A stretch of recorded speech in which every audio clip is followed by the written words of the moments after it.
این یه فرصت عالی برای درآمد دلاریه که هر کسی میتونه انجام بده، فقط ممکنه همه حواسشون به این قضیه نباشه. پس لطفاً با دقت گوش کن.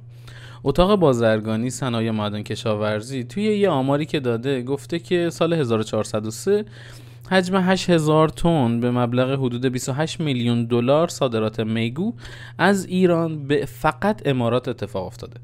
اما توی سال 404 توی 6 ماه اولی که تا الان گذشته ما فقط 1000 تن به مبلغ حدود 5 میلیون دلار صادرات میگو به امارات داشتیم، یعنی حدود 20 خورده میلیون دلار کمتر از پارسال. پس یه گپ بزرگ داریم که شما میتونی از این فرصت استفاده بکنی. نمیگم 20 میلیون دلار، میگم 100,000 دلار، 200,000 دلار.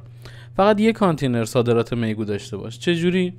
فروشندهشو خیلی راحت، خریدارشو خیلی راحت میتونی پیدا کنی. توی گوگل سرچ کن فروشنده های عمده میگو.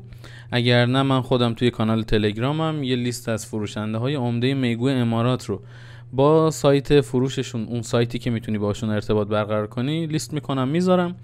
اگر خودت میگو نداری، تامین کننده های بزرگ میگو، کسایی که حوضچه های پرورش میگو دارن توی جنوب کشور خیلی زیادن، میتونی از اونها استفاده بکنی و فقط از این دست بگیری و به اون دست بدی.